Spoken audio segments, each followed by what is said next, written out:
What's up, guys? This is Andy from the Football Card Quest, and you're watching the Sports Card Strategy Show on the NoOffSeason.com Sports Card Network. Be sure to check out FootballCardQuest.com for in-depth football card research and selling tips, because we all know there is no off-season. Quest, and you're watching.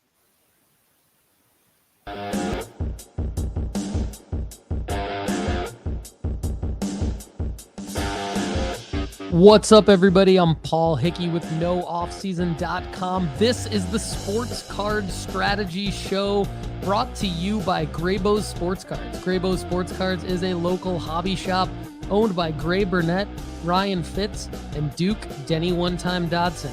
They're located in the Arts District of Richmond, Virginia. Graybo's sports the best selection of raw and graded singles in the Mid-Atlantic and a wide variety of wax. Graybo's breaks on Whatnot and or Drip 5 nights a week. Listeners of Sports Card Strategy can receive a 10% discount from Graybo's on Drip, Whatnot, or their website at graybos.co by entering the code STRATEGY2023. You can follow all of Graybo's news and updates on Instagram at graybos_cards.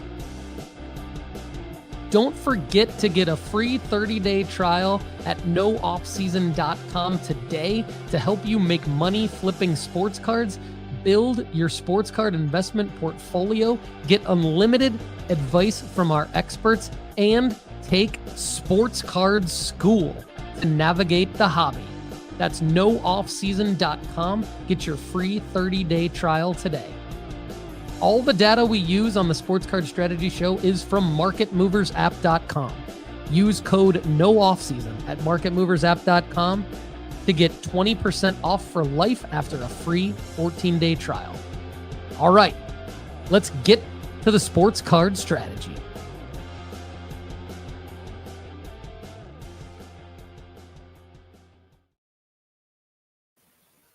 What's up, everyone? Connor Barnett here, head of content, nooffseason.com, alongside Paul Hickey. Happy New Year, everyone. Paul, how we doing this morning?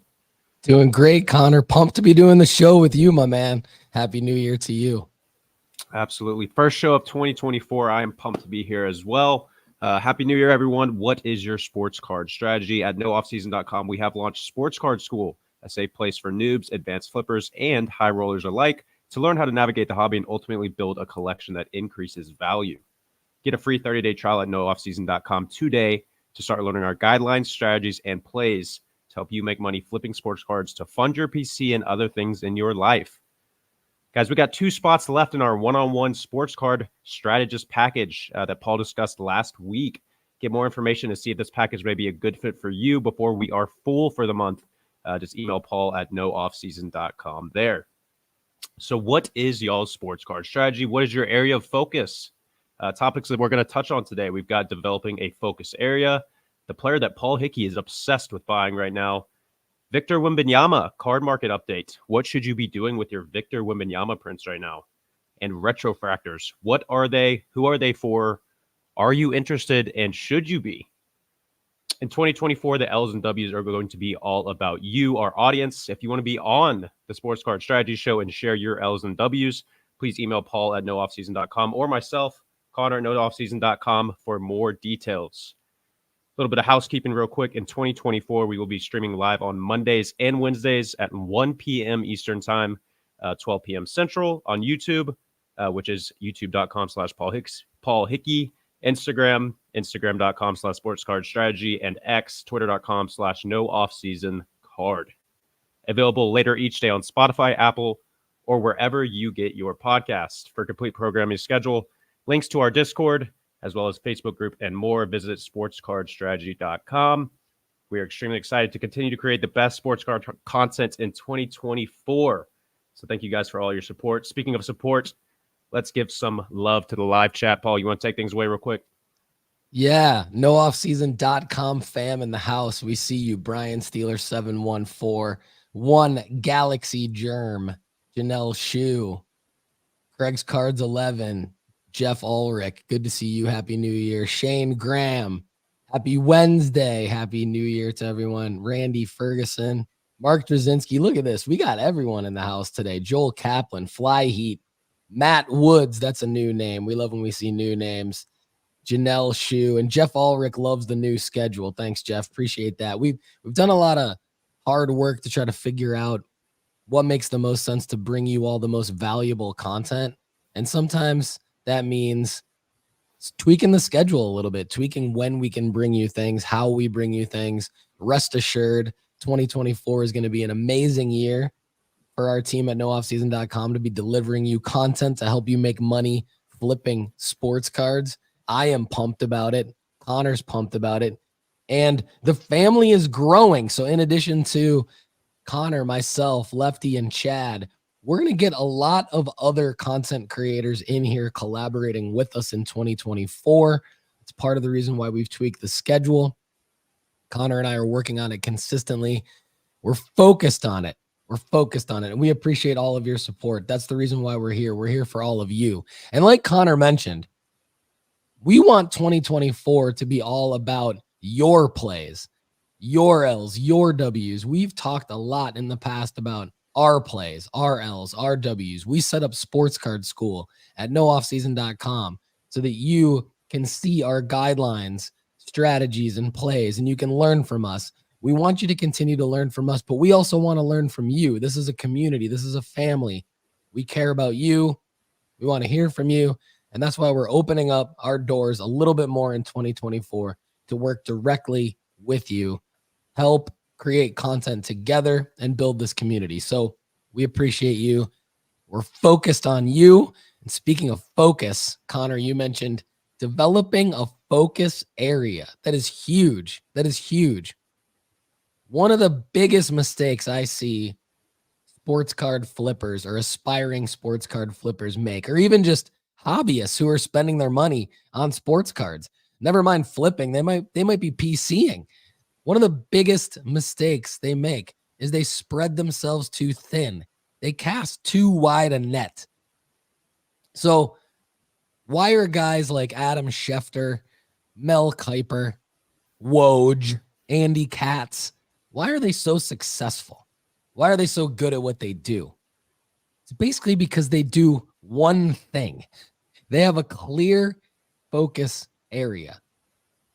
So I think that the rest of the world isn't immune to this either. I think typically people are exposed to FOMO. They get distracted. You know, one of the biggest mistakes sports card investors and flippers and even collectors make is just losing that focus. They get distracted by a new release, a shiny new card they've never seen before, and they get FOMO. And like I said, the rest of the world, this happens in the rest of the world as well. People typically want the latest cars, houses, technology, phones, clothes, style, etc. Well, it's time to focus up, people. It's time to focus up in 2024. I'm going to give you a few examples of what I'm talking about, because it's one thing to say, develop a focus area. It's another thing to give examples, specific examples about what we're talking about. So I put out some videos recently at youtube.com/Paul Hickey. One of them was only buying and selling Michael Jordan cards. Top 3 ways to make money on Michael Jordan cards. This could be a focus area. You see people that PC only Michael Jordan. We don't talk about PCing on this show. We talk about flipping. But the same thing can apply to your flipping strategy. You could make money flipping only Michael Jordan cards. And so that video that I put out recently over the last 2 weeks at youtube.com/Paul Hickey is a good example of 3 ways you can make money flipping Michael Jordan cards.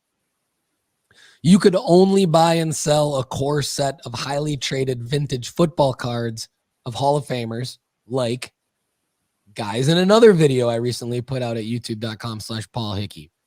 Joe Montana, Jerry Rice, and John Elway were featured in that video. And oh, by the way, you can expand that list out to many, many players. Dan Marino and Barry Sanders are other really good examples. So I encourage you guys to check out those videos on the YouTube channel. Subscribe to the channel here. Comment on the videos. Let us know what you think. We want to know what you think about that content, because we want to know if that content is helpful to you. Okay. There are also other areas of focus that we've talked a little bit more about recently on the Sports Card Strategy Show. You could pick one of our classic focus areas, which are strategies based on these guidelines. Only buy top 3 baseball prospects that haven't been called up yet. Only buy those with an expected call-up date of the next 6 to 12 months. Buy their Bowman Chrome first prospect autos or Bowman Chrome first prospect PSA 10s. Base, short prints, variations of that.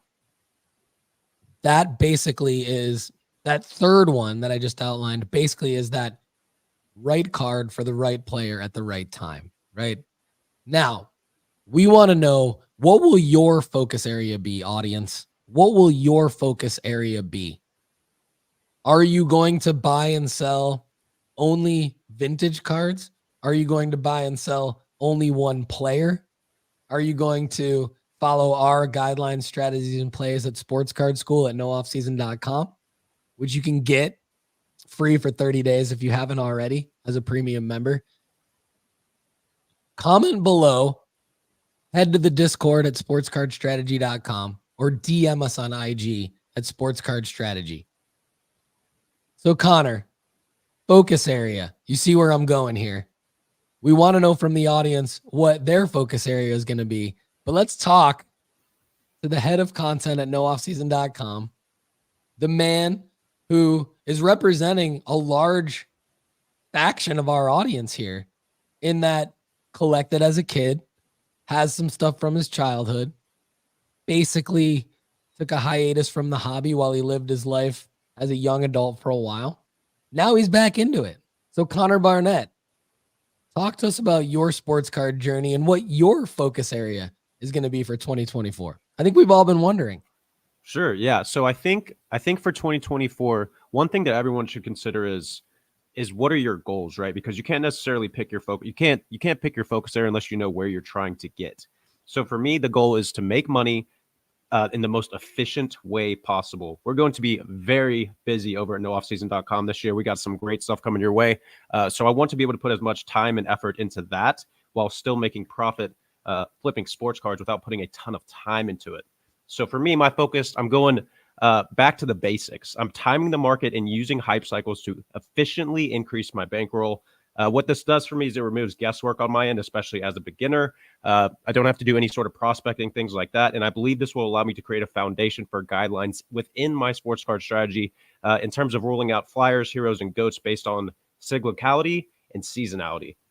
So not only will this create those clear guidelines for who I can and can't buy, and also when I can and can't buy them, but for those entering the hobby, it should significantly lower the likelihood of feeling drastically overwhelmed by tons of different releases and infinite cards for players and things like that. So I'm narrowing the focus to timing the market correctly and looking at our rankings at nooffseason.com to decide who I'm going to buy from those sports during the right time. So for me, what that's going to look like, I'm probably, as I'm building up a little bit of cash flow right now, I'm waiting for the NFL season to end for those cards to start dipping a little bit. And then I'm going to head over to our rankings, pick some guys from that list based on where their cards are sitting right now and how their markets look, and then capitalize on the hype cycle for football. If that sounds like something that you guys would be interested in, I highly recommend going over to Sports Card School, clicking on top 5 tips to time the market, because that is literally what I'm using to make sure that I time in the market effectively there.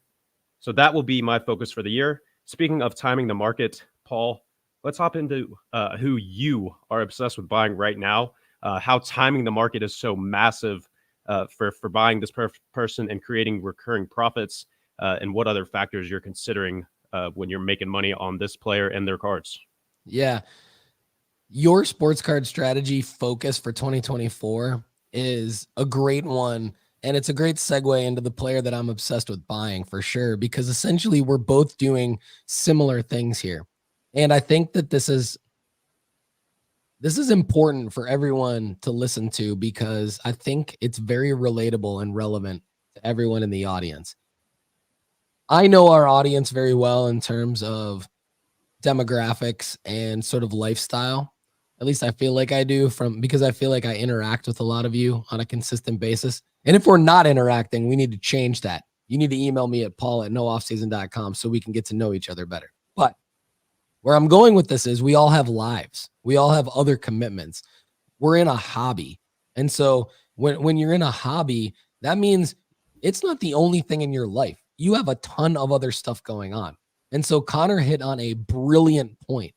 What he hit on is when you follow the strategy of timing the market, buying the right card for the right player at the right time, and not worrying about a performance spike, but just having a selling marker on the calendar due to what we know is going to happen as a hype rise. It's the closest thing you can get to a set it and forget it and go back to doing other things in your life strategy that will make you money that we have. It's the closest thing to that. That's why I like it a lot too, Connor. So I think you're going to win 2024. Just like I said, Lefty's going to win 2024. I hope our audience wins 2024.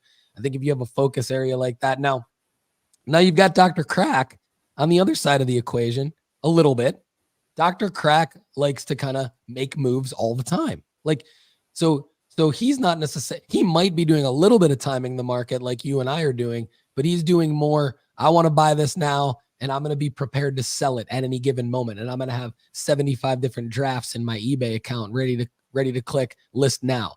And then you got Andy Kaysen at Football Card Quest, who's doing more of that as well. Andy's doing more of the minute by minute, day by day, week by week. You and I are focused more on sending out the sell alerts, creating content for nooffseason.com, aka our audience's version of their full-time job, right? That's our full-time job. So as we're living our life with our friends and family and working a full-time job, our sports card flipping strategy needs to flex more towards, we want to be timely. We want to be relevant, but we need to have our own closest to a set it and forget it version to profit that we possibly can. And so this is a good segue into why I'm obsessed with buying this particular player.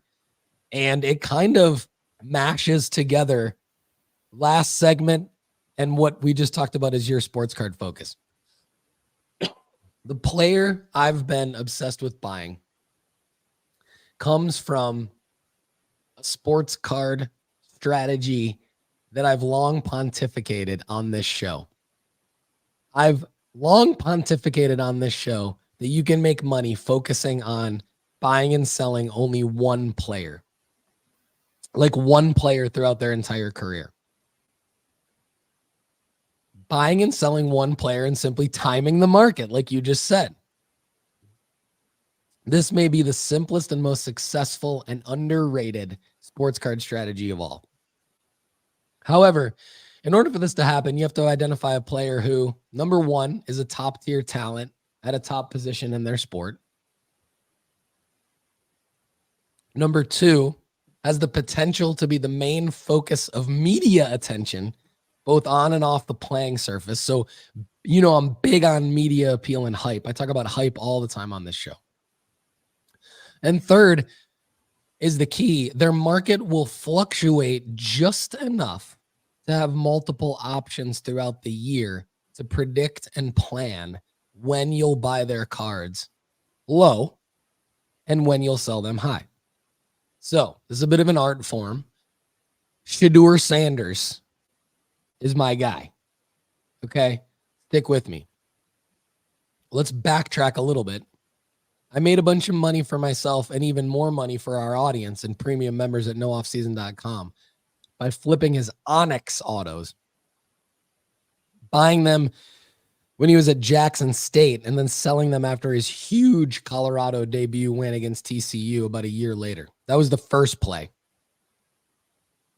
And now I'm in the middle of my next play. Why? Because those Onyx autos aren't the right card anymore. Now he's got new right cards. The beautiful thing about Shedeur is that after that TCU win and the Colorado Buffalo's strong start, people lost interest in Shedeur. People lost interest in Coach Prime. They weren't the belle of the ball anymore. I love that. That's one of the factors that I'm looking for when I pick a player, to invest in. Because we need that. We need that buy low marker. So just as much as we need a sell high marker, a selling marker, we need a buy low marker. So if we're going to go with the strategy of only flipping one player. We need to know that that one player is going to have dips. It's like that Jordan 1986 Fleer sticker that I talk about in the Michael Jordan video. And props to Dr. Crack for that. I got that from Dr. Crack, so I got to give credit where credit is due. Thanks, Chad. But that's a good example of that's one card. Now I'm talking about one player. So after the dip in Shedeur's market, so basically what happened was you had the Onyx auto come out. Excuse me. That was really low for a long time because people didn't really know who Shedeur Sanders was. I saw him on commercials with his dad in the Super Bowl that the Rams won. A bell rang. I'm like, you know what? This is media hype. This is Deion Sanders' son. We've got something here. He only had that one set of cards.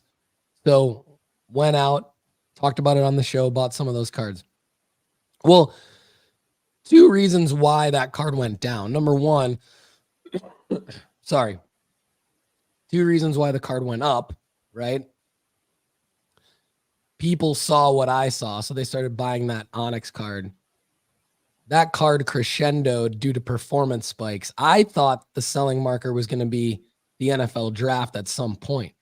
What I didn't see coming was his transfer to Colorado, so that was another selling marker. Then the big performances, which I can never predict. I'm not good at predicting who's going to play well in big games. So I got fortunate in that I was able to unload those Onyx cards at that selling marker. And then I thought maybe the Onyx cards would continue to rise in value, or they would continue to at least be the right card. Unfortunately, / fortunately, we were all able to identify, okay, Bowman Chrome U 2023 is coming out. That cleared the way. It parted the Red Sea, if you will. And it allowed me to just say, look, now is the time. We have to send out a sell alert for Shedeur Sanders. This was back in September. Not only is this $200 Onyx auto that I bought now up to like $700, which is one clear selling marker, but a reason why that card is not going to continue to go up is because these other cards are coming out. So for anyone who texted sports cards to 1-833-992-5727, we sent out a sell alert. We offloaded those Shedeur Sanders cards. Now, knowing that Bowman Chrome U release was coming out, what I had in the back of my head was, this is my guy. I'm going to keep going back to the Shedeur Sanders well. I just need to do it at the right time. Well, what happened after those cards came out, Connor? What happens all the time, guys, after those new cards come out? That's what everyone wants. We just talked about that. So the value of those cards are extremely high when the new release comes out.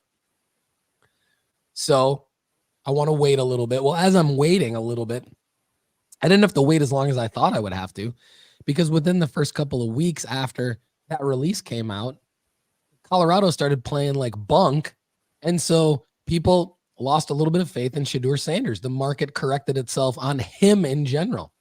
So now I've got the right card for the right player at the right time. And I went huge into Shedeur Sanders basically from late October through current. Like, I'm still buying him because it's good. Now I talk about going where they ain't.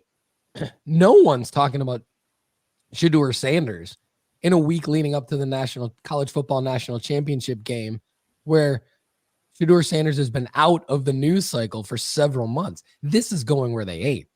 So I've bought a total of about $2,300 worth of Bowman Chrome U first autos of Shedeur Sanders. I'll walk through them real quick. I have an out of 25 orange SGC 10, which I paid $550 for on December 1st. On November 20th, I bought a yellow refractor SGC 10 out of 75. These are all autos for $550. On November 26th, I bought a Shedeur Sanders PSA 10 auto, base auto, for $255, which I thought was the biggest steal ever. In October, I bought an autograph refractor out of $499. They got graded a PSA 9. So I'm $176 into that card. Sorry, 197 into that card with the grading fee. I'm 221 into a fuchsia diamond refractor that got a PSA 9 auto. I'm 150 into a PSA 10 auto. That was a buy raw and got an end grade. I'm is this right? I'm 75 into a PSA 10. Okay. Sorry. This was a free card I got. Sorry. I got a free Shedeur non-auto base that came with an auto that I bought. That's why I'm $0. I'm only a grading fee, $21 into a PSA 10. It got a 10. So I'm holding that. And then I'm waiting on 2 cards from PSA that I just bought. One's a base auto for $143. One's a refractor auto for $499. Out of $499 that I got for $175. So I'm still buying Shedeur Sanders. He's my guy that I believe hits those markers of top tier talent, main focus of media attention on and off the playing surface, and market will fluctuate. I think all these 3 things have already been proven to be true about him. And now we're in a massive buying cycle to go ahead and acquire him. Basically all the way up until the beginning of next football season. The beauty about him is that we have an 18-month runway for the right cards of Shedeur Sanders. We have an 18-month runway. Why? Because the selling marker is going to be the 2025 NFL draft. Now, just like the history that I just walked you through where we didn't know he was going to transfer to Colorado. We didn't know they were going to beat TCU in week 1, TCU coming off of the national championship appearance, right? So that was a big matchup at TCU.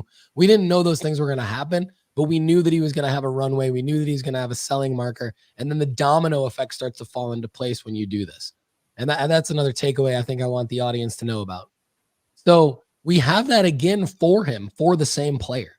Like a different version of the same thing is happening for the same guy.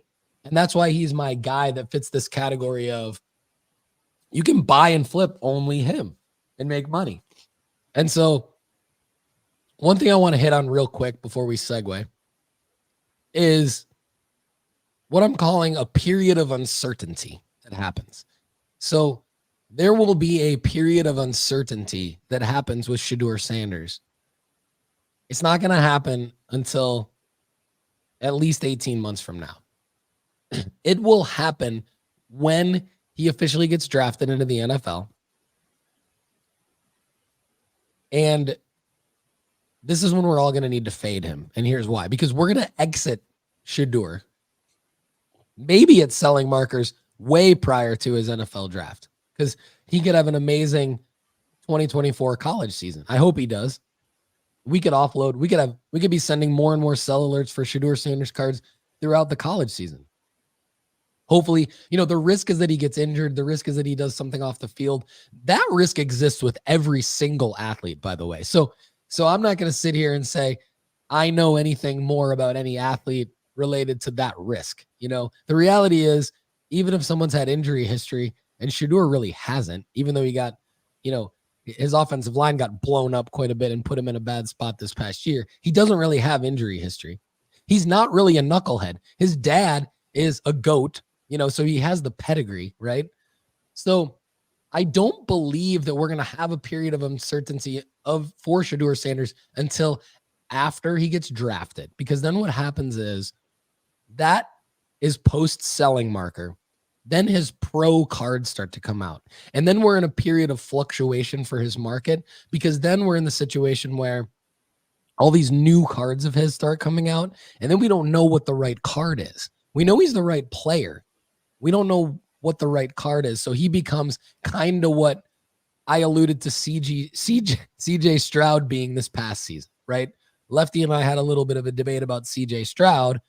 I was on the side of fade CJ Stroud because not all of his releases are out yet. So when that happens for Shedeur, there's going to be some rookie season performance overreactions. There's going to be rookie card releases happening over a year period of time. The pricing of each rookie card is going to be manipulated by the most recent release. So in other words, when Donruss comes out, it's going to affect all of the college uniform, select draft picks, all of that stuff. When Prism comes out, it's going to affect Donruss, et cetera, et cetera. So another factor is going to be where we are in the production world, in the manufacturing world, in the licensing world. Shedeur is going to fall into the Panini versus Fanatic situation in a similar way that has affected guys like Stroud, Bryce Young, and Will Levis. So we're going to have an 18-month window to make money on Shedeur. It's going to be clear as day in terms of selling markers during that time. There's going to be a ton of them. So I'm all in on his 2023 Bowman U Chrome First Autos. But we're going to have that period of uncertainty, everybody, that we're going to have to pay attention to. So Connor, let's segue over into a guy right now, and I'm going to let you take this one away. I'm going to let you take this one away. Paul, can I do a quick little recap on the Shedeur breakdown there?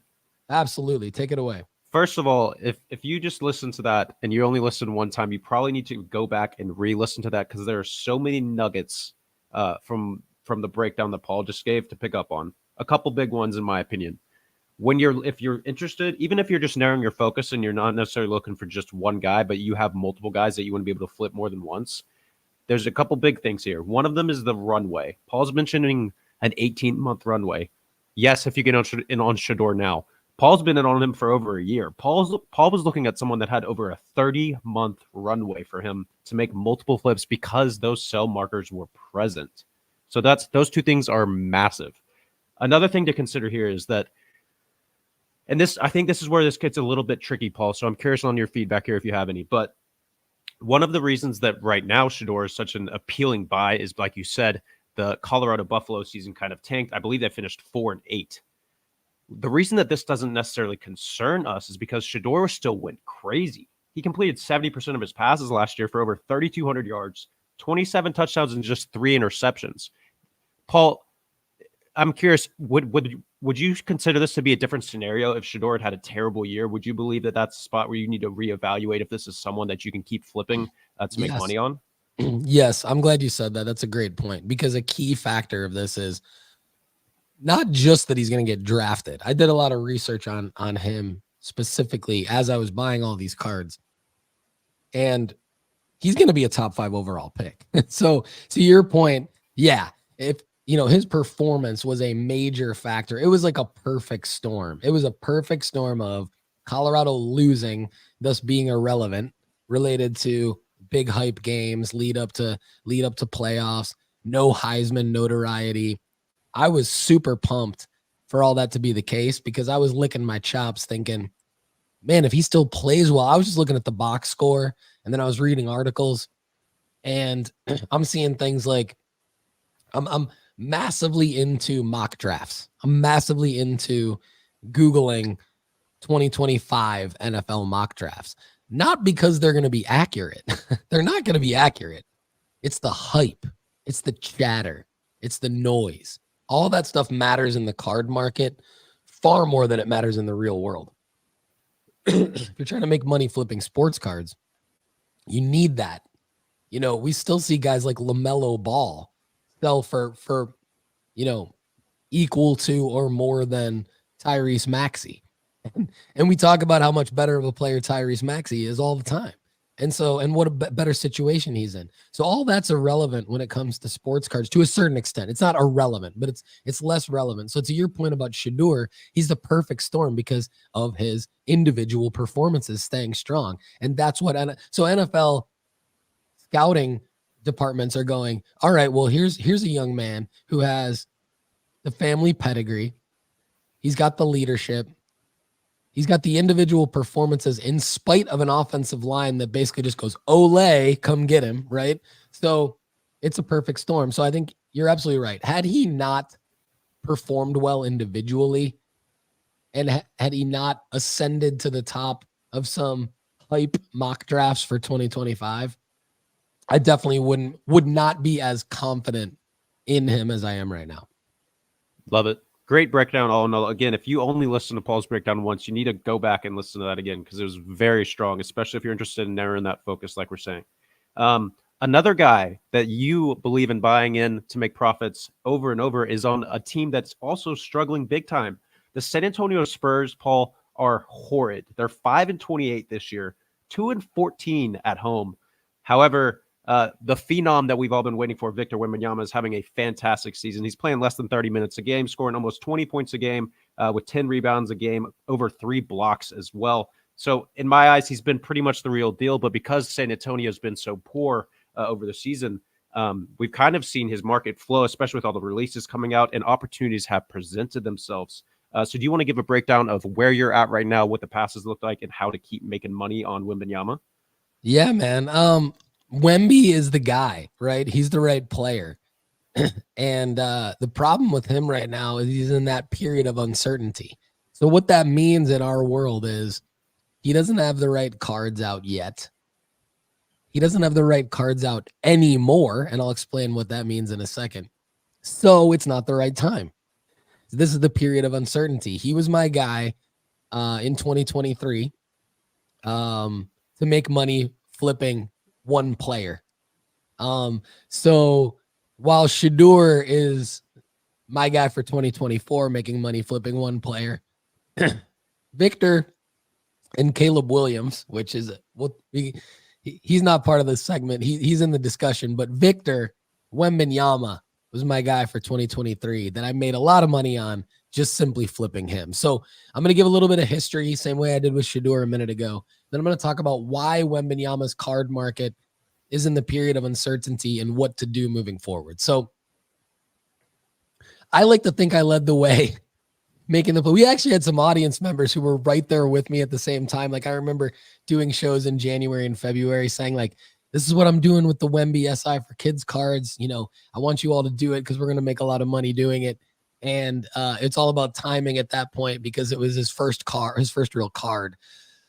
We had some other listeners who were like, oh man, I'm doing the same thing right now. This is great. So I'm not the only one in the hobby that had the idea, but I essentially went ahead and bought a lot of his, probably 15 of his SI for kids card when they came out in the January, February 2023 SI Kids issue.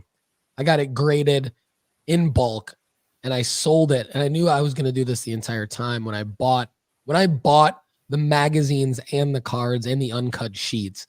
And I tore the ones out of the uncut sheets and the magazines and submitted them all to PSA in February.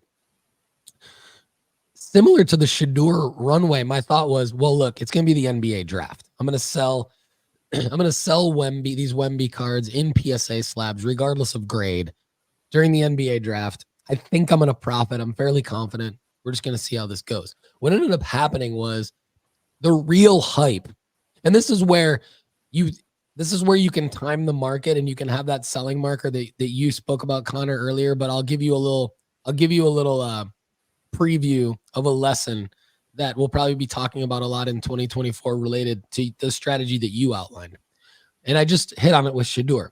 You can have a selling marker in mind, but you still have to be prepared to sell that card if there is some kind of a spike earlier than your selling marker. And that's what happened with Wemby, because when the Spurs won the draft lottery in May, what happened then was that was the crescendo hype point of all Wembanyama hype at all time, because we had him going around in memes and Spurs jerseys, Photoshop stuff on Instagram. The NBA world like blew up that he was going to be playing for the Spurs. And it was a foregone conclusion that he was going to be the number one pick.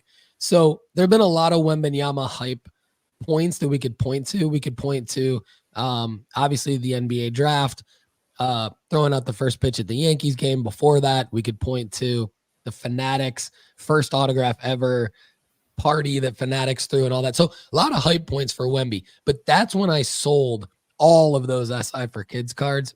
I believe I held one back and sold it during the NBA draft lottery because I wanted to have a data point. And sure enough, play number one was concluded at the NBA draft lottery announcement that the Spurs got that pick. And so I profited about 2K net profit from a $500 to $600 initial cash infusion in that. And that's what we want you all doing with every single play. Is it possible to pull that off every single time you do a play? No, but anytime you can put in the money that you put in, you 4x that and maybe even 5x that in profit, not in gross, but in profit. That's what we want. So that was play number one. And then number two was buying his 2 different Tops Now releases during NBA draft weekend in June and getting them graded at PSA. Lefty and I did this together. We had conversations about it. We texted about it. It was clear as day to us that multiple factors here. Unlike the SI for Kids card, Tops Now releases grade very well. So we knew we were probably going to get all PSA 10s or really close to PSA 10s. And so this wasn't necessarily about the right card long term. Neither was the SI Kids card, because I knew these were like pretty short window flips, because I knew Wemby would have so many cards coming out. So I never thought the SI for Kids card was going to be a long-term hold. That's why I got rid of all of them, all but one during the May draft lottery announcement, and then the last one at the NBA draft. And then since the Tops Now releases came out during draft weekend, it was a bit of a risk, because it was like, well, there's so much hype right now. But the reason why Lefty and I bought what we bought, and we only bought the base, like 20 of the base Tops Now for each of those, so we had 40 total Wembanyama, is because they're like $4 a card. Then knowing that you're going to get a PSA 10, and knowing that pretty much any PSA 10 of a guy of that magnitude, an athlete of that magnitude, if you get a PSA 10, it's going to sell for like at least $50. So you do the math and you're like, we're $25 into these cards. Minimum, these are going to sell for $50. Even when no one really cares about him, like from a hype standpoint, but they know who he is, but there's no hype. They're still going to sell for $50. So sure enough, we just said, okay, let's hold until his debut. Let's just say, regardless of what happens, we're going to hold those cards until his debut, because as long as he stays healthy, and he actually has a debut on October 25th against the Dallas Mavericks, these cards are going to sell for more than $50. And sure enough, they all sold for between $75 and $100 on a mix of eBay and whatnot. And so at this point, after that was play number 2. Now I'm up. That same profit margin of the 2K to 2,500 happened with this one. So now I'm 5K profit on 2 simple Wemby card plays. 3 cards technically, but 2 plays. Because I'm combining the Yankees first pitch card and the NBA draft night card into one play. So now here's where things get a little bit murky. Panini starts to drop these instant cards in November 2023. And for those of you who are familiar with the show, you'll remember we've done a lot of talking about these cards. The problem with the Panini instant is that, well, let me say, the good thing about the Panini instant that the Tops didn't have is he's in his pro uniform, and he's got the Panini RC shield. So now you start to think, here's a pro release of Wemby. This could have a little bit of staying power because he's in his pro uniform. It's still got to be a quick flip, but we probably have a window. If we're in November, we probably have a window before Hoops comes out. So I'm thinking in November 2023, I'm thinking, okay, we've got until December, mid to late December, when Hoops starts to come out, where we can get these instant cards. We can get them graded at PSA, and we can be first to the market with these instant cards. And even if there's Hoops cards competing with them in the market, these are going to be the first PSA graded Wemby cards on the market in a pro uniform with the Panini RC shield. So we order them. A couple things happen that caused this play to not go as well. Number one is the quality. we had many conversations on this show about the lack of quality in those cards. So they didn't grade as well. And the Topps Now premise was all around the PSA 10. So now we don't have PSA 10s. We don't have as many PSA 10s. Panini also took longer to get us the cards than Topps did, which affected our timing, and timing's huge, as we know. So now many of us are still holding these cards in PSA slabs, or even waiting to get them back from PSA because Panini took so long to get them to us. So now that whole first to the market strategy is a little bit blown up. And then the third factor that kind of sucked, which we didn't really know about when we started buying these Panini Instant cards, is we didn't know Panini was going to drop a freaking card every day of Wemby. So now there's like 10 of these different days, different, different action shots and stuff like that. So now we're competing against ourselves with trying to buy these cards. And so it created a little bit of confusion where our team had to clarify individually to a lot of people asking us the question, what do we do with these? Well, the good news is because he's the right player and because they were the right cards at the time, we should all still break even on these plays. Like we should all still break even on play number 3. I'm calling play number 3 the Panini Instant sort of debacle situation. So Hoops has come out. I've since said, look, I bought probably 25 Hoops cards, some base, some tribute base, some arriving now, some different inserts from Hoops, all Wembys, all Wemby singles on eBay. They all look like they're in great condition. I sent them off to PSA. I sent them off with guess who? Shedeur Sanders. So I've got Shedeur Sanders and more Wemby Hoops arriving at PSA. I've got a Wemby shipment of these instant cards coming back from PSA probably tomorrow. I'm going to immediately list those instants. That next release of the instant number 19. So the RPS graded like crap. Number 19 graded much better. So I have 12 10s, 12 9s, and 1 8. I should be able to profit off of that one. I plan to profit off of the Hoops PSA 10 Wembys because even though they're going to be superseded this month by Don Russ and next month by Prism, I should get the Hoops back sometime at the end of February. And there's not going to be many Hoops PSA 10 on the market. And Hoops PSA 10 base of the top rookies still sell for between $50 and $100. So I'm banking on a little bit of performance from Wemby to profit on all of these Wemby plays. But what I've noticed, Connor, is that the profit margin has gone down significantly as we continue to buy Wemby. And the reason why is because more and more cards keep coming out, and they're going to keep coming out. So just like I talked about with Shedeur in a period of uncertainty, we are now, we'll call it the period of uncertainty with Wemby because we don't know how to profit with him for the time being. So I'm going to say, stop buying Wemby cards now, everyone. That's the punchline. Stop buying Wemby cards now.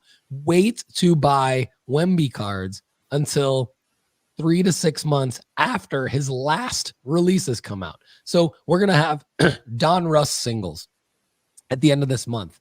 At the beginning of next month, we're going to have Prism singles. Ooh, it's going to be hard. It's going to be hard, everybody, to fade Wemby and those singles. It's going to be hard not to buy that wax trying to rip the Wemby. Why? Because every single freaking breaker known to man is going to be posting photos on Instagram, and that FOMO is going to be raging. But you got to fade it. You got to stay disciplined. Ignore the FOMO. Your focus area. Stay in your focus area. So we're going to fade Wemby because Don Russ is coming. Prism's coming. NT Flawless. Optic, they're all coming. And each release typically supersedes the previous one, again, until about 3 to 6 months after the final rookie card release comes out. So in terms of what to do about Wemby, stay the course on your current plays. Continue to stay the course. Just liquidate. If you're waiting on cards from Panini Instant, wait till they come back. Send them to PSA. Why? Because PSA slabs sell for way more than SGC slabs. You're going to shoot yourself in the foot if you go to SGC, but you're going to have an SGC slab. It's not going to sell for as much. Stay the course. Go to PSA.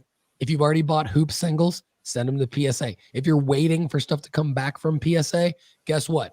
The good news is Wemby's a pretty freaking good player, right, Connor? Would you agree? Absolutely. Would you agree that there's potentially a quadruple double in the equation for Victor Wembanyama during his rookie season? Absolutely. Okay. The dude is amazing. As long as he stays healthy, guys, the point here is, ladies and gentlemen, stay the course. Whatever you've purchased already, don't freak out. Don't panic sell. Don't worry. Don't turn one L into another L by sending it to SGC or trying to fix something. Just get your slabs back. Get your cards back raw if you're waiting on them from Panini, or if you're buying the hoop singles and things like that. If you already bought them, sell during a logical sell marker, like when you would normally sell. List in a 7 to 10 day auction at the time where it would end right before the game, and when the Spurs have multiple games during that time frame. The All-Star break is another good logical thing to think about if you're not up for waiting for a performance spike like a potential quadruple double. So he is the right player. We're reevaluating him right now in terms of when to buy him. He's 19 years old, face of the league already. I think he's Giannis on crack level upside. And you know how much I love Giannis. So Wemby is in the point now where Shedeur is going to be in about 18 months. Buy Shedeur. Stop buying Wemby. Connor, what do you think, man? Here's what I think. I think you're spot on. You've been spot on. You're still spot on, and you're going to be spot on. So a lot of good takeaways there, but something that I want to do from all the information that you just gave. So one of the reasons that you're very solid at making money flipping sports cards is because you've done a lot of trial and error. And what you've done during the trial and error is you've identified what works and what doesn't. So I think that we can take things a step farther looking at what you're doing with Wemby here. So let's dive into play number one a little bit. Your play number one was selling him upon the Spurs winning the draft lottery in May because his values went absolutely ballistic. We can look at the strategy or the guidelines to build a strategy here and try to identify if this is something else that we should be doing moving forward. So essentially the guideline would be the NBA draft lottery announcement fuels prices for lottery pick players. And the strategy would be find and load up on the right prospect cards at the right time. So a couple things here. One, is this a future play? And how popular do these players really need to be for this to be a play? And then two, and I'm going to go ahead and throw a quick comment on the screen from Alexander Ortiz. What would be the right card here? Is it going to be the Bowman Chrome unis and things like that? Is Bowman Chrome the best prospect product for baseball, football, and basketball right now? Curious your thoughts here, Paul. Yeah. Alex Ortiz, thanks for the question and great breakdown, Connor. One of the reasons why I'm so excited about college players is because of the Bowman Chrome. The Bowman Chrome U releases are outstanding. They have the first logo. When it first came out in 2021, it was unlicensed. It was paper. They weren't all chrome. And because they were unlicensed, like it didn't even look like the player that was in the card. It didn't even look like, you had no idea what college they played for. And at the time, the stigma around college cards was pretty strong in terms of like fade college cards because pro uniform cards are coming out. And so now, though, things have totally shifted in the other direction. Now there's like more certainty in the Bowman Chrome U releases being the right card for an exact period of time, which is exactly what we look for when we talk about timing the market. It's like it's tailor-made for what we do because we know that these are going to be the right cards for these players until they're not collegiate athletes anymore. And we know when that point is. So we're not guessing. So that's why I like it so much. So I think that Is Bowman Chrome the best prospect product for baseball and football now, and maybe basketball too?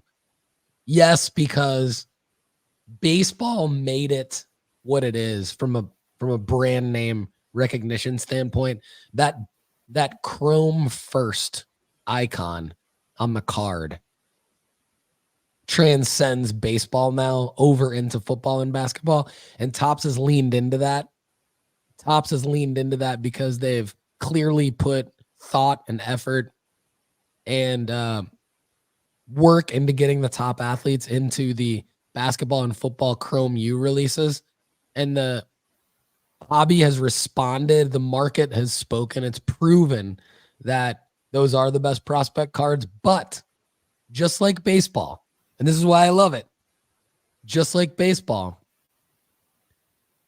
it's only the top prospect card for a certain amount of time, and that's until they get to the big leagues. So when Shedeur Sanders gets to the big leagues, quote unquote, when Caitlin Clark gets to the big leagues, quote unquote, when Reed Shepherd or whoever people are buying in the basketball world right now, which I don't believe they should be buying Reed Shepherd, but Bronny James, right? When Bronny James, when those cards come out, they're going to have a runway, and that runway is going to end when he gets drafted into the NBA.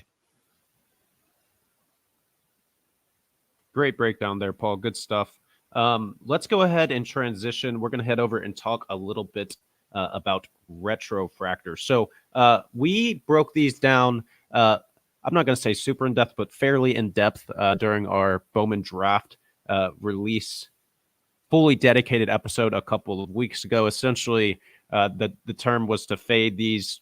They're overpriced, not a ton of interest. It seemed like the comments from a lot of our viewers were like, we're not interested in any of these. However, there's takeaways from everything, right? So I think this is going to be an important segment, because I think that even if there are cards necessarily that we're fading, it could be an indicator that means there's other cards that we're more interested in because we're fading that card. So let's go ahead and hop into Retrofractors a little bit, Paul, and talk about the value of them potentially and why we're looking at them and even discussing them today.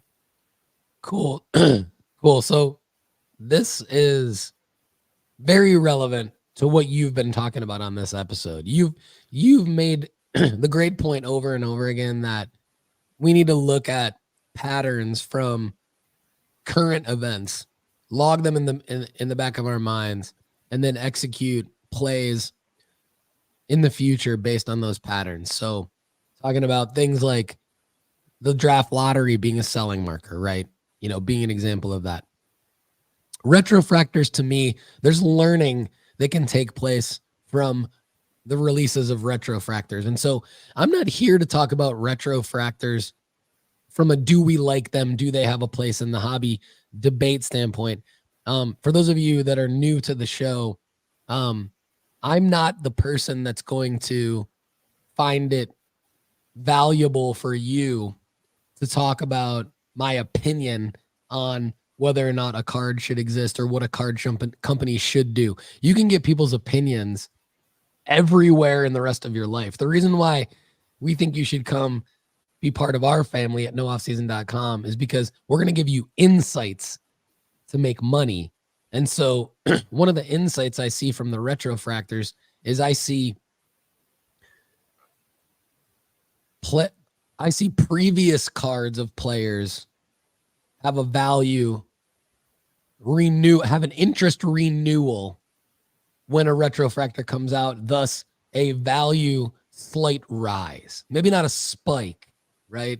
There's not as much hype around a Retrofractor coming out for Carl Yastrzemski as there is this, the NBA Adam Silver pulling that ping pong ball out for the San Antonio Spurs that would drive the hype for Wemby. But what we do is we see a renewed interest in a Roberto Clemente when his Retrofractor came out last spring. We see a renewed interest in like a Johnny Bench or somebody like that who gets a Retrofractor. And then we see their vintage cards go up when that Retrofractor comes out. And so for those of you wondering what a Retrofractor is, it's a very nice innovation, I believe, by Fanatics and Topps that debuted in Bowman Baseball 2023, where they essentially said, Okay, Bowman is a classic vintage brand for baseball cards.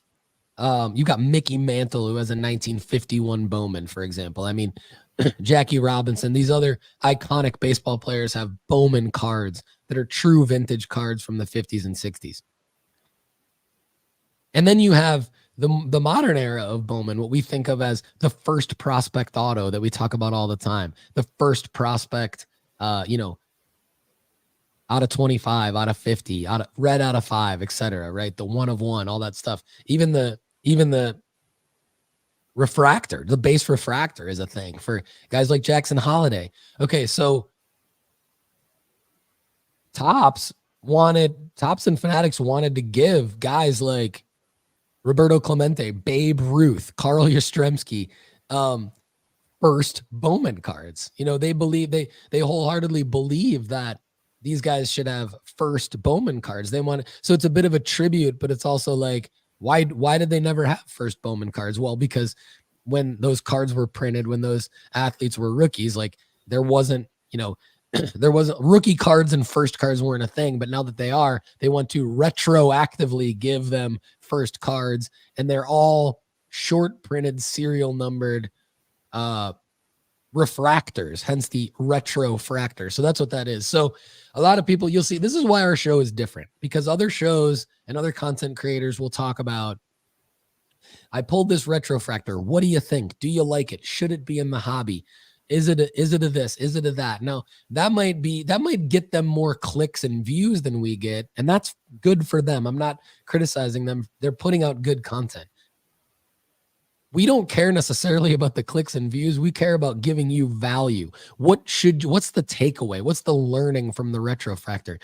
To me, in our world at Sports Card Strategy and nooffseason.com, our takeaway is renewed interest in a player. Like, when you see Roberto Clemente cards, Johnny Bench cards, Carl Yastrzemski cards, Babe Ruth cards peppered all over, the good news is these are going to happen for some of your favorite players that aren't as big a names as Babe Ruth and Roberto Clemente. These are going to happen for some other guys.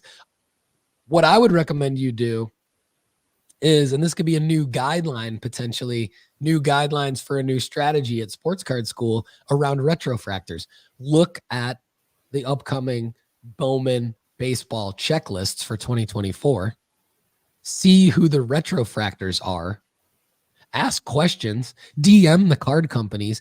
DM Cardboard Connection, who does, and Sports Card Investor and other websites that do release calendars, and try to figure out who's on these checklists. And when you find out a baseball player who's going to get a retrofractor, use that insight to go back and look at what are their rookie cards doing right now. Are their rookie cards down? Have they been flatlined for a while? Are they plateaued? And when does this retrofractor come out? Can I go buy their rookie card right now? And when their retrofractor gets released and everyone's posting pictures in the social media hobby world, when that release comes out, that's the selling marker. We've seen historical data that's given us this insight already with the retrofractors. We're not going to read it to you today, but we believe that this is good for the hobby. And it's certainly good for the audience of the Sports Card Strategy Show, because I think this is another thing to reverse engineer and make money on. What do you think, Connor? I love this. In my opinion, it's like a free hype. I'm not going to say spike. It's like a free hype rise in value, but nothing had to happen in the news. The player hasn't had to do anything. They're just returning to the hobby based on the manufacturer trying to do that. And I think the small information and details like you just brought up and that you found and did the research on is so intriguing to me, because all of these small little factors that we look at are how we build our guidelines and how we build our strategies, right? So I think that's kind of where our content takes a leap, right? We do so much research that we're able to find these small discrepancies in the market, and where a lot of people are looking one way from a release, they're looking at certain things like Paul was talking about. Do you like this card? Should it be in the hobby? We don't really care. What we've seen is that because this card exists, there's another way for us to make money, and that's why we do care. So I think that's an awesome breakdown, Paul.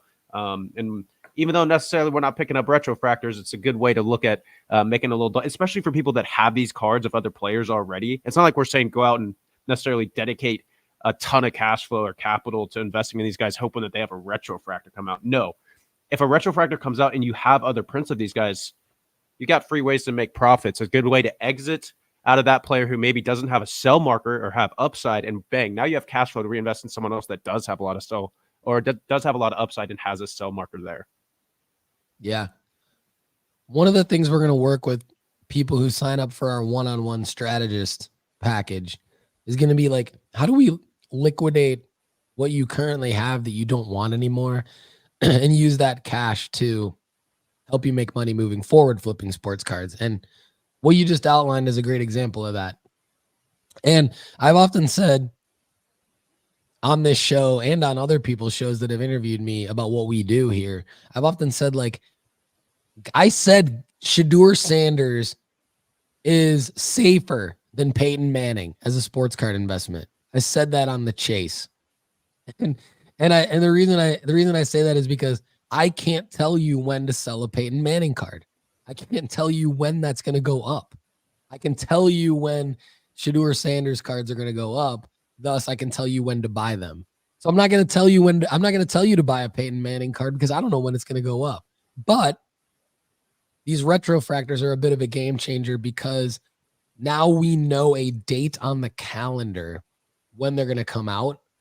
And then when that happens, there's a date on the calendar as a selling marker, and then we can go buy them. And there's going to be limited upside. They're not these plays that we're talking about on retrofractors are going to have limited upside. And that's what I like what you said, Connor, where it's like, it might not be going out and buying them to make money on the flip. It might just be simply aware of a selling marker for something that you already have that can help you move out of that and move into something else. So the most recent example I can think of that doesn't come very often that people have reached for since The Last Dance are documentaries. Like, I think people after The Last Dance, they made a lot of reaches on Tiger Woods cards when his documentary came out. And there were reaches on, I was guilty of reaching on Magic Johnson cards when there's a flurry of Magic Johnson shows and documentaries coming out. Now, the Bye Bye Barry thing actually worked well. We had a lot of audience members ask us at the end of August, early September. I think that's when they announced that Bye Bye Barry was going to air on November 21st. And so it just so happened like that worked out. Like, Barry's low, he's got these cards, and then he was on Sports Card Investor's top 5 cards a couple weeks ago, right after Bye Bye Barry came out. So I think these retrofractors are another thing that are in the realm of the documentaries and the other things that may or may not spike a GOAT cards or a retired athlete Hall of Famer card, which I typically fade. And this kind of thing gets me back thinking about, can I be in the game? So that's why I like it. Love it. Great work there, Paul. I think that was a very valuable segment to the audience. Real quick, I want to touch on a couple. We've had a lot of great debate in the live chat throughout the show. I think we're going to hear from our boy Duke, Denny, one-time Dotson to round things off. But before we do, I wanted to touch on a couple comments from the show. So we talked early about developing focus. One Galaxy Germ says, focus makes so much sense to achieve profitability, but I have a constant itch for action. Yeah. Tips on when you are your own worst enemy. Before I get your feedback here, Paul, in terms of if you have any tips for One Galaxy Germ, Jewel Rich, I want to give a shout out to, I hope I pronounced that correctly, had an awesome response, in my opinion. They said, I practice not bidding. Load up your watch list of cards you like and spend an hour a day watching those auctions end and have the screen pulled up to place a bid, but do not bid. Basically, it's abstinence, essentially, is what you're doing here. And I love this response. Curious if you had any other feedback for One Galaxy Germ on how to avoid temptations for placing too many bids. I like Joel Rich One's. I know that's Jeff Ulrich. I like Joel Rich One's response there. That is a tactic that I have used for the last few years as well. Another tactic I've used is like the whole like journaling or keeping a diary about it. Like, I'm the type of person that I love to write. I love to create content. So when I have like a card that I want to go buy that's out of my price range, or just life circumstances dictate that I can't go buy that card, I shouldn't go buy that card. Abstaining from buying it is achieved through sort of journaling about it. And so that can take different forms for any of you. One Galaxy Germ, I know you have an IG account. It could be that you journal about it through your IG account. You know, you could take a photo of it and post it on IG and talk about, and this is what I'm doing. I want to buy this card right now. I'm not going to do it. Here's why I want to buy it. Here's why I shouldn't buy it. And I think by doing that and a mix of what Ulrich's talking about with the watch list, you can give yourself the kudos in a different way. I think sometimes we buy cards because we want the action, but I think sometimes we buy cards because we want the recognition. We want to be able to say, I bought this card. Here it is. But I think a lot of what we talk about on this show dictates that that's wrong. You shouldn't do that. So I like One Galaxy Germ's question a lot, because I think we do need to practice not buying cards. We need to fade cards. Here's one more tactic that's come up recently. More and more people have said this, and I've started to do this more. It is simply to just set a max bid for what you would feel good paying for that card and be okay losing that card. You know, and it could be something as silly as, I can only afford to buy this card for $50. I know it's a $175 card, but I'm going to set a max bid of $50. And I'm going to be in the action, and I'm going to follow the auction. And if I win this card for $50, I'm going to pay the $50. This is not a shill bid. This is like an actual real bid. But I know it's not going to sell for $50. I know it's going to go for 175 or 200. Bid on it. But don't try to win it at all costs. I think that's my other word of advice there. Love it. One Galaxy Journal, thanks for the comment and for driving some good debate in the live chat. I think that was some good stuff in there. I also want to touch out Joel Kaplan hopping in the live chat. PSA announced a $15 special. Yippee. Already getting some response from other listeners. So just heads up for anyone trying to get a submission in. PSA has announced a $15 special. And then one more thing real quick. Justin Stewart, I'm curious on your feedback here, Paul, as we head into 2024. I guess we're in 2024 now, but as we look forward into 2024, he says, broad question for later in the year. Do you think the card market will see a big spike this year as it's an election year? History seems to show the majority of markets spike during election years. Curious to see your thoughts here, Paul. Justin, thank you for the question. I hope so. Let me say this. Let me say this. I've had I follow nothing but sports cards. Like, I don't know what's happening in the world at all other than what's happening with sports card pricing. That's it. And running my business here with Connor. That's what I know about.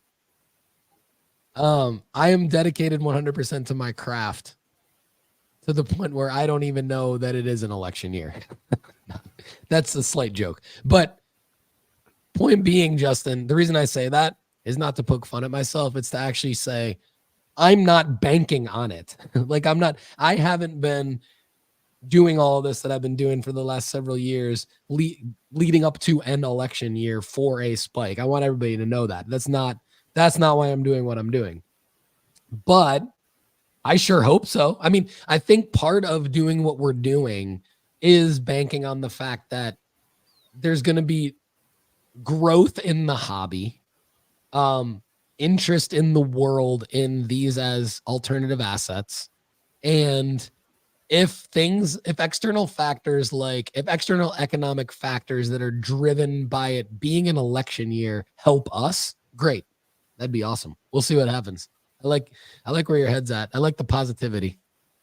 Definitely. Same page there. Guys, if we didn't get to your question today, Paul might have a couple more he wants to touch on, but if we didn't, you literally have a free 30-day trial at your exposure for unlimited advice. You can ask unlimited questions at nooffseason.com/ask. Go sign up for a 30-day free trial. Get all your questions answered on the Overflow Show, where we will try to provide as much value for you guys as we possibly can. Paul, anything else you wanted to add today? Yeah, I'm gonna give some props to a couple more comments in the live chat here. And Janelle Shue mentioned Arch Manning earlier as an interesting one guy to buy right now. I could not agree more. He's Shedeur Sanders light for me. He's right there with Shedeur. The reason why he's light is not because his prices are lighter. I think actually, so there's a couple of factors with Arch that I want everybody to be aware of. I think one, his prices are super inflated still because of his name. I mean, I know Shedeur has a name too, but like the Manning name for a quarterback is just different, right? Because he would be the fourth quarterback in his family that would be potentially a top NFL draft pick. So the hype around Arch has been massive for that reason, and because he was like a top 2 overall high school prospect. Those factors together, and the fact that he's had investable cards from the get, which not many players do. So because his first cards included like Panini Prism throwback burnt orange out of 49 autos and stuff like that from Panini, like there was no ramp up to investable Arch cards like there are with other players. Like his pricing is it's high. So it's hard to find a deal on Arch. That's one thing to think about. Janelle, I agree. Now through probably June, honestly, the next 6 months are probably Arch Manning buying season, because we're probably going to be in a situation where he's going to be in the news cycle more from July 2024 and beyond than like by a massive amount than he will be in the next 6 months. So for that reason, I do think it's Arch Manning buying season. The reason why he's Shedeur light though is because Quinn Ewers could still be the starter next year. Like we don't know what Quinn Ewers' future holds, right? Connor, will you calibrate me on that? Is it possible that Arch Manning goes into his second season at Texas as a backup again? Yes, and something else. Yes, very possible. And something else to consider is that they've asked him recently about transferring in this scenario that he wasn't going to be the starter next year. He says, I have no idea of transferring. Apparently, when he actually signed and committed to Texas, he said, I'm comfortable not starting off the rip. I'm comfortable waiting a couple of years. So I actually like this as a further indicator because, one, it's a reflection of character. So typically, I think when we're talking about building the right player, I think Arch actually fits a lot of the intangibles that we're looking for in guys like that. So yes, we could see another year of him not necessarily playing. However, he's going to get plenty of sell markers and sell points over his runway of college and leading up to the draft. Yeah, and so just to clarify, like Arch is a buy. The only problem is that like we kind of hit on this in this show is like we all only have so much money, you know, most of us, like maybe 1% of us are excluded from this statement. Like we all only have so much money. And so when faced with the decision of how to spend my money, I have Arch. I've already invested highly in Arch. So I feel good about my allocation to Arch in my portfolio. With money that I have to spend, because I don't have enough money to buy Arch and Shedeur. That's why Shedeur is ranked higher. And I think that's probably a relevant statement to most of you who are faced with the decision of like, I only have so much to spend. Who do I spend it on? Another thing here, Connor, I wanted to hit on is kind of along the same lines Justin Stewart talked about. He feels like football QBs have a higher risk His injury is more likely than in baseball. True. However, my counterpoint to that is from a sports card flipping for money standpoint, I like that there's a higher injury rate in football, because what I do and what I encourage all of you to do with football cards is buy a top guy when they're injured and then sell when they return. And that's how you reverse engineer that problem to make money. Like, so in other words, I see risk and avoid the risk and then just reverse engineer that. What's the reason why this guy's risky? If the reason why the guy's risky is because he's Henry Ruggs III, I'm fading him, right? Dante Stallworth, any number of athletes who've messed up off the field. I'm fading him. If the reason why he's risky is because he's a phenomenal athlete and just so happens to be injury prone, well, I might lean into that a little bit because just wait till after he gets injured. Joe Burrow, right? Now I'm just going to sell Joe Burrow when he puts on a uniform again. So I'm not going to wait for him to play and potentially get injured again. I'm just going to sell when he puts the uniform on. Anyway, I just want to make that point. And then Brian Steeler 714 says he's waiting until after the Super Bowl. Then he's buying Mahomes and Burrow. That's it. That is narrowing your focus, my friend. I love it. I love it. He says maybe CJ Stroud, but Burrow is out and Mahomes ain't winning this year. Super low buying opportunity. Man, what a great way to bring that home. M Pokey World in the house. Good to see M Pokey World. You know who that is? That's our guy Maddox Yost. What's up, Maddox? Good to see you. Definitely need to get together in 2024. Connor and I are going to Culture Collision at the end of this month. So any of you in the audience who want to meet up with us at a card show or who will happen to be in Atlanta for Culture Collision at the end of this month, hit us up, DM at Sports Card Strategy on Instagram. Email me at paul@nooffseason.com. He's Connor at nooffseason.com. A couple more housekeeping things just to reiterate here, Connor, before we wrap up and play Duke Denny one time's Instagram reel to let everybody know what Graybo's got going on. Submit your sports card strategy show and tell submissions to Connor at nooffseason.com. That's CONNER at nooffseason.com. We've got 2 more spots in the sports card strategist one-on-one package Connor mentioned earlier on in the show. So email me at paul@nooffseason.com. I'll get you details on that. And definitely let us know how we did in this show. And stay tuned for our new shows coming up next week. New times, rather. 1 p.m.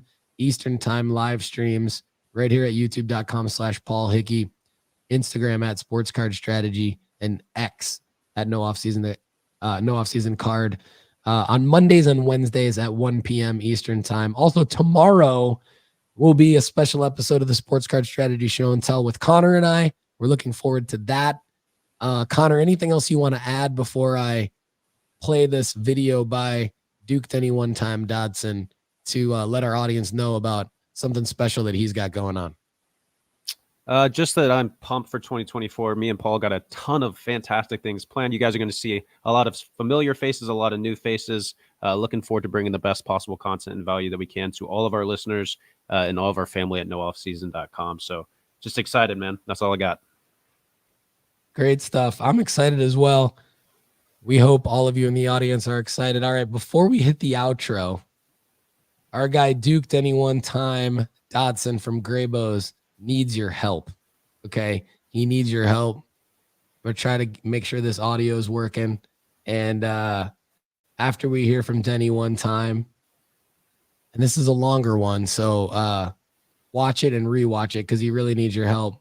I'm going to hit the outro. Everybody have a great day. Denny, take it away. Folks, Denny here with Graybo's. We are going to enter this challenge this month with. Oh, I know why. Sorry, guys. Here we go.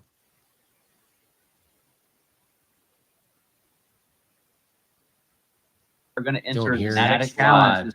We want to start breaking on Fanatics Live, and they're very selective on who they let in. They're going to select 10 groups in January Go. to join Fanatics Live. We want to be one of those 10. If you like Graybos a lot, if you like us a little bit, or you're just a nice person and help us out, here's how you can help us out. Number 1, download the Fanatics Live app. Number 2, buy anything $20 and up and put in the promo code that's in the comments. If you do this, Fanatics Live will give you the $20 back, so your purchase is free, and you're just going to pay a couple of bucks for shipping. If you're doing this, we want to reward you for doing this. So here's what we're going to do. First, after you make the purchase, DM us on Instagram, give us your name and your email. We're going to then send you a promo code that's good for our website. You can get 10% off anything on our website the whole year of 2024. Second, we're going to enter you into a drawing to win a $200 gift card to Graybos. And finally, if we're one of the 10 groups selected to get on Fanatics Live, we're going to have a lot of people to thank. And so we're going to run a free case break on Fanatics Live on our first night, including, but not limited to, a box of National Treasures football. The break will be at least a $5,000 break, and we're going to pull 32 names of the folks who helped us who are going to get free spots in this break. If you buy a spot with this $20 promo code, make sure you buy it out of a breaker's shop and can't be an auction. If you buy an auction spot, it won't give you the opportunity to put in the promo code. So go to Fanatics Live, use the promo code to buy something for $20 or more, shoot us your name and email and Instagram, and we're going to give you all 3 of those things that we just mentioned below. If you have any comments or questions, let us know. Thanks in advance for helping us. This is massive for Graybos. So Fitz is very thankful. Say hi, Fitz. Hi. Can you see the appreciation on Fitz's face? Gray's very thankful as well. And Colin Seto just won't shut up about your generosity. So we love you. Thank you. Giblets. Hey folks, thanks so much for Graybos. being here with us on the Sports Card Strategy Show. To connect with us further, please subscribe to the YouTube channel at youtube.com/Paul Hickey. Please also give us a follow on Instagram at Sports Card Strategy and on X at No Offseason Card. We also have a Discord that you could join at sportscardstrategy.com. Everyone, I'm Paul Hickey. For the rest of us here at nooffseason.com, have a great day. We'll see you again soon.